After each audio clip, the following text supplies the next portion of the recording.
The wind across the Sahel speaks of a deep thirst. It carries not the scent of rain, but the fine, sharp dust of the Sahara. It lifts the topsoil, the very skin of the earth sends it spiraling into the sky in vast ochre plumes. This is a land on the edge. The line between fertile ground and barren desert is not drawn on a map, it is redrawn each day by the elements. For countless generations, people lived in a delicate balance, with this place reading the clouds, tending their herds. But that balance is now broken and the desert is advancing. It happens when the earth is stripped of its protective cover of plants, trees. The sun bakes the exposed soil until it cracks, the wind scours it away, leaving only sand and rock. This is not a distant problem. It is a crisis felt in empty grain stores, thinning herds, the quiet exodus of families leaving ancestral homes in search of water, food, a future. The growing silence in a once bustling village is the most haunting sound. The advance of the desert is a force of nature accelerated by human pressures, a changing climate.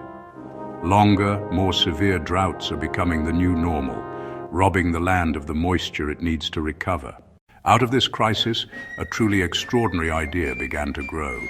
It did not come from one person or one nation, but emerged from a shared sense of urgency across the continent. In 2007, the African Union endorsed a vision of breathtaking ambition to plant a colossal wall of trees across the entire width of Africa, a living barricade, the Great Green Wall, stretching from the Atlantic coast of Senegal to the Red Sea shores of Djibouti. It was a declaration. Humanity would not retreat from the desert. It would meet the desert with life. The scale is difficult to comprehend. The proposed wall would span more than 20 countries, a green ribbon of restoration running for 8,000 kilometers, the largest living structure on the planet, a new wonder built not of stone but of leaves, roots, and hope. The true genius of the Great Green Wall lies in its diversity. It is not a monoculture, a single species of tree planted in rigid formation.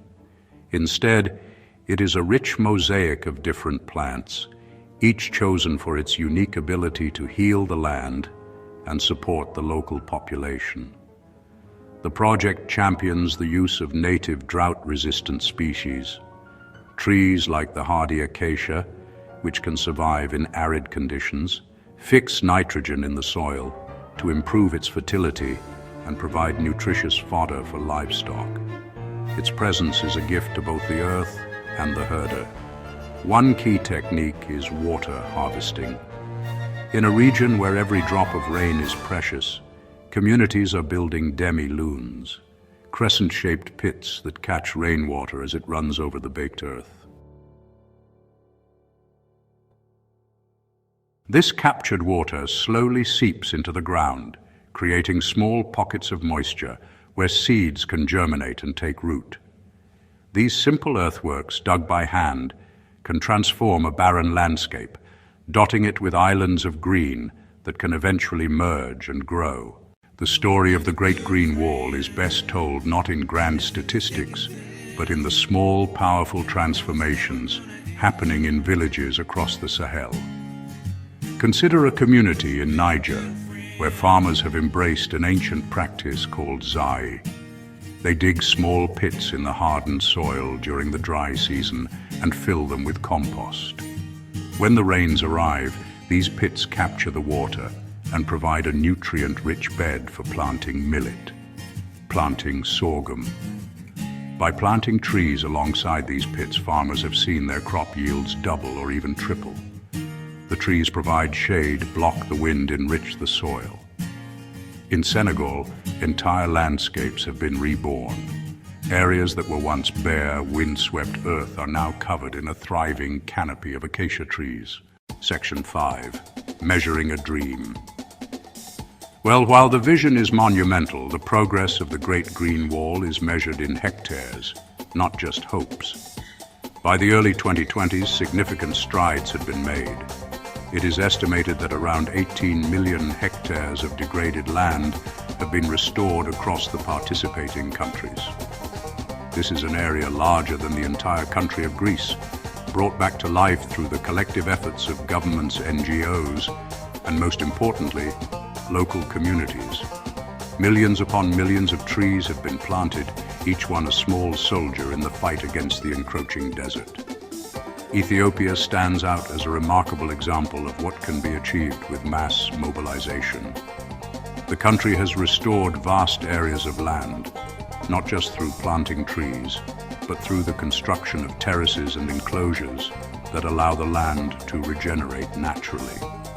In a single day in 2019, the nation famously planted over 350 million seedlings, a world record that demonstrated an extraordinary level of national commitment. This success shows that rapid, large-scale restoration is possible when political will and community participation are aligned, providing a powerful model for other nations. Despite the inspiring successes, the path of the Great Green Wall is not without formidable obstacles, you know. Perhaps the greatest of these is the sheer financial cost. The initial estimates to achieve the 2030 goal run into the tens of billions of dollars. While international partners have pledged significant funds, turning those pledges into tangible resources on the ground can be a slow and bureaucratic process. For many of the participating nations, which already face immense economic challenges, allocating sufficient domestic funding for a long-term environmental project is a constant struggle against more immediate priorities. Political instability and conflict cast another long shadow over the project. Several of the countries along the Sahelian belt have experienced insecurity, which makes large-scale restoration work difficult, if not impossible. In these regions, the safety of workers cannot be guaranteed, and long-term projects are vulnerable to disruption. The wall crosses numerous international borders, laws, priorities, administrative systems. Coordinating efforts across this complex political landscape requires a level of diplomatic cooperation that can be difficult to sustain over the decades required for the project to mature. In the face of these immense challenges, the people of the Sahel are responding with remarkable ingenuity and resilience, you know. One of the most important innovations is the careful selection of what to plant. Scientists, local experts working together to identify and propagate climate-smart species. Trees, shrubs, Ziziphus mauritiana, or Indian jujube, which produces a nutritious fruit even in very dry conditions.